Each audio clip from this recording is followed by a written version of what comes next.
یوه ماڼۍ او زر دریڅې. درنو همزولو السلام علیکم. دا د یو ځل بیا د یوې ماڼۍ او زرو دریڅو د خپرونې وخت را رسېدلی. نن بیا د لالو ماما ماڼۍ ته میلمانه راغلي او لالو ماما ورته دریڅې را پرانیزي. دا چې د څه شي په هکله دي په خپرونه کې به یې واورو.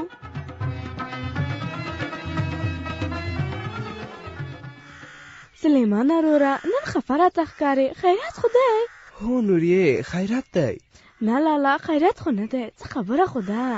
ورکه ما پسې ګرځه. لالو ماما خو د ماڼۍ په انګړ کې نه ښکاري. چیرې بدللی وي؟ وځوانانو شاوخوا مه ګورئ، زه په ماڼۍ کې یم. هوا سړه ده، زر دننه ماڼۍ ته راځئ. نوریې دا د لالو ماما غږ له کوم ځای راځي؟ پاس وګوره د ماڼۍ له کړکۍ نه غږ کوي. لالو ماما د ماڼۍ دروازه به څوک خلاصوي؟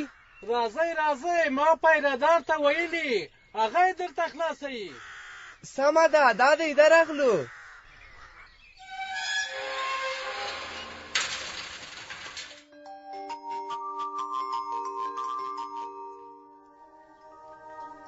اوهو زما خوږو میلمنو، زړه ته نږدې میلمنو، په خیر راغلئ. ستړي مه شئ. خیر یوسې لالو ماما. راځئ دلته بخارۍ څنګ ته کښېنئ چې ساړه به مو شوي وي. سمه ده لالو ماما. وهلکه ته څنګه لرې کښېناستې؟ راځه دلته د خور څنګ ته دې کښېنه چې ګرم شي. نه لالو ماما همدا دی سم دی.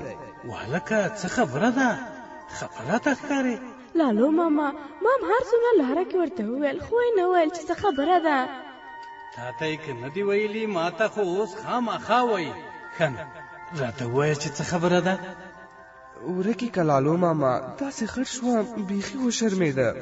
ولې خدای دې نه کړي، څه خبره ده؟ لالو ماما په یو مجلس کې ناست وم، پلار مې او نور مشران هم وو. یو سپین ږیري مې پلار ته وویل دا دی شکر زوی خو د مکتب کې دی. زما څخه یوه پوښتنه وکړه، زما یې ځواب نه و زده، بیخي وشرمېدم. نو ته همدې خبرې ته خفه وې؟ لالو ماما خفه په دې یم چې د مکتب درسونه مې ټول په یاد پاتې کیږي، خو دا پوښتنه زموږ د مکتب په کتابونو کې نشته. خامخا به په نورو کتابونو کې وي.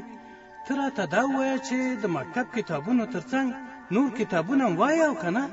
نه نور کتابونه خو نه وایم، همدا د مکتب کتابونه هم بس دي. بس ستونزه همدې کې ده چې ته ازاده مطالعه نه لرې.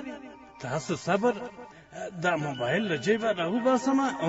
دا دی ستاسو څو همزولو هم له همداسې ورته ستونزو سره مخ شوي، د هغوی خبرې به واورو. دا دی ورته غوږ شئ. نوم مې جاوید ده، د قرهباغ ولسوالۍ د کلي نه. نو یو ورځ استاد په سم کې عریضه نوشته کوي، هر سړی د خپله نوشته کوي. یوه ته وکتل بل ته ټول چورتي شول، ته څنګه یې نوشته کوو؟ نو موږ ورته نوشته کړله یګام چا صحیح و، بیخي صحیح نه وه دې چا، خو د یګام چا صحیح و، نیمه غلطه و، نیم یو رقم نیم بل رقم، په اخر ونه سوله. علت نو دغه چې اوس مثال دغه ټول اطراف ده، سبا یې مکتب ته لاړ شه 12 بجې راسه 12 بجې کور کې مطالعه به د شپې هم نسوې کولی، درس به مسې پات اضافه خو بیخي نه کوله، حتی د مکتب هم بعضې وخت کېدله بعضې وخت نه کېدله. نوم مې شمیله ده، د کابل ولایت اوسېدونکې او د 8م ټولګي زده کوونکې. ما زیاته مطالعه نه درلوده. ټولګیوالو به مې چې د یو موضوع په هکله اضافي معلومات ورکول، زه به غلې ناسته وم، نه مو شوی کولی د هغې موضوع په اړه وغږېږم، ځکه ما هغې برخه کې هېڅ معلومات نه درلودل، نو ډېره به شرمېدم. نوم مې رفیع الله دی، د 11م ټولګي زده کوونکی. یو وخت و یو کس رانه پوښتنه وکړه، ما معلومات نه درلودل، نو زه بند پاتې شوم. او دغه کار چې دی زه ځینې وخت ډېر پرې شرمېږم، یعنې د شرم احساس کوم. وروسته چې دغه مجلس نه زه وځم ځان بد راته ښکارېږي، نو دغه حالت چې دی ما ډېر ځوروي. لالو ماما هغه هلک هم زما په څېر خفه او خجالت شوی و. بس نو دا ټولې ستونزې د مطالعې د نه کولو نه پیدا کېږي. لالو ماما نو دې ستونزې ته د حل کومه لاره شته که نه؟ ولې نه، هره ستونزه د حل لار لري. ولې نه دي اورېدلي چې وایي غر هر څومره لوړ وي بیا هم په خپل سر لار لري. ته خو ونیسه لالو ماما، په همدې هکله یو دریڅه را پرانیزه چې زه هم پوه شم. ولې نه، میلمانه دي میلمنې، ورسره دي تلوسې کړه پوښتنې ځواب اله زر شه درېڅې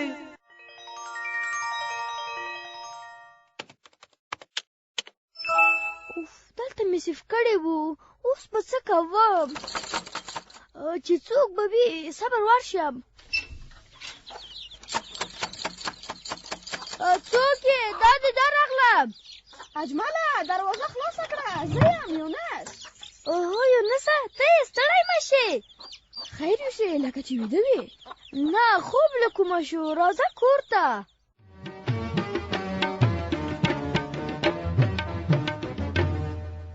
اجمله لکه چې په کمپیوټر کې دې کار کوه له کاره دې ونه باسم سهار راهیسې لګیا یم زړه یې راته خوړین که ولې څه خبره ده یونسه ځینې مهم اسناد د پلار لیکلي کتابونه زما او د پلار مهم مواد مې چې ریسیف کړي وو اوس رانه ورک شوي دي ټول کمپیوټر مې ولټوه پیدا مې نه که خیر پیدا به شي ته کمپیوټر را دې خوا که ورکوه یې یونسه ما چې پیدا نه کړ ته به یې څنګه پیدا کې خیر یو ځل به یې وګورم ته صبر زه دلته لاړ شم همدا نه دی اله همدا دي څه چا دې پې وکړه څه شکر چې پیدا شول یونسه څومره کمپیوټر چې ما په مکتب کې ویلی همدومره تام ویلی نو دا مواد دې څنګه پیدا کړل ته خو یې نورو آپشنو ته هم لاړې اجمله زه د مکتب د درس تر څنګ ازاده مطالعه یعنې نور کتابونه هم لولم څه وخت مخکې مې د کمپیوټر په اړه له یو ملګري یو کتاب امانت راوړ دا خبره مې پکې زده کړه چې له کمپیوټره ورک فایلونه او نور مواد څنګه بیرته را پیدا کولی شو نو ځکه مې ډېر شیان زده کړي نو دا خبره ده زه وایم معلم صاحب هر وخت د کمپیوټر درس ورکوي ته هغه برخه کې معلومات لرې او صنف کې چې معلم درس ورکوي ته نور اضافي معلومات هم ورکوي هو که نه پخوا مې حتی د مکتب کتابونو هم سم نه لوستل نه مې سم زړه ورته کېدو خو له کله مې چې ازاده مطالعه پیل کړې اوس یې په ډېر شوق لولم وروسته له دې زه هم مطالعه کوم به ځینې کتابونه زه هم درکوم دا به ډېره ښه شي له لوستلو وروسته به بیرته درته سپارم بیا به بل درنه اخلم هو له ما سره د شعر داستان سپورت ساینس آشپزي او نور داسې ډېر کتابونه شته چې د مکتب د کتابونو تر څنګ یې لولم هم یې ساعت ورباندې تېر وي او هم یې معلومات ډېرېږي زه اوس پوه شوم چې مطالعه څومره ګټه لري وروسته له دې د مکتب د کتابونو تر څنګ ازاده مطالعه هم کوم وایم ډېر ښه کار کوې شاباس یو څه رایاد شو څه در یاد شول یو وخت مې په مجله کې لوستي وو چې مطالعه د ذهن ورزش دی یعنې مغز فعاله ساتي ستړیا او خفګان له منځه وړي او بله دا چې مطالعه غوره تفریح ده تر ټولو مهمه دا چې که چاته د مکتب کتابونه ستړي کوونکي وي نو ازاده مطالعه په مطالعې روږدي کوي او د مکتب د کتابونو سره یې زړه هم تړي شاباس انجلۍ بالکل همداسې ده لالو ماما اوس خو مې تاسو ته دومره ښه معلومات دا کړل اوس به نو په جایزه کې ماته د اورېدونکو دریڅه خلاصه کوي ولې نه دا چې ته نشې خفه زه به خلاصه کړم همدغه دریڅه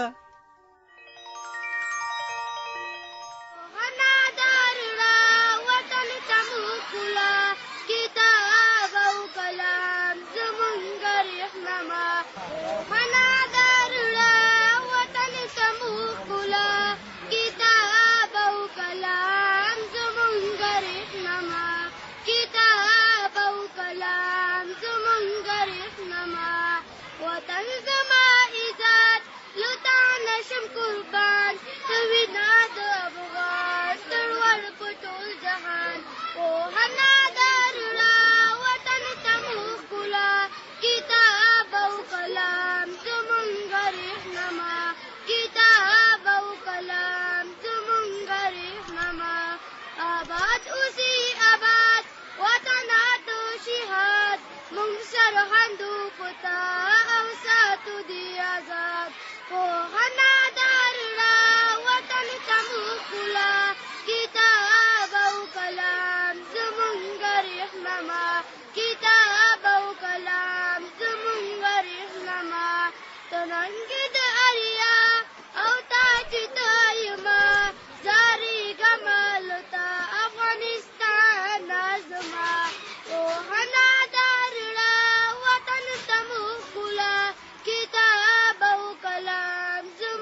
پوهنه د رڼا وطن ته مو ښکلا.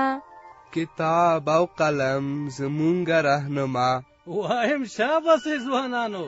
لالو ماما څنګه ښه ترانه وه، ډېره مې خوښه شوه. زما هم ډېره خوښه شوه. زه ښه شوه چې خوښه مو شوه.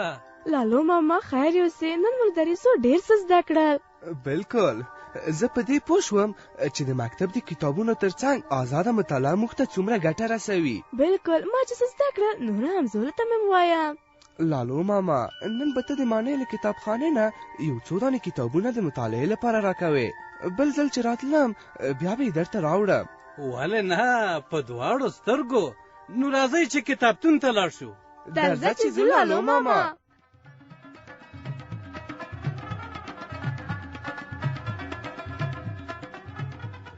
درنو همزولو، د یوې ماڼۍ او زرو دریڅو دا خپرونه د افغانستان په تعلیمي مؤسسه کې ناجیه نجات لیکلې او جوړه کړې وه.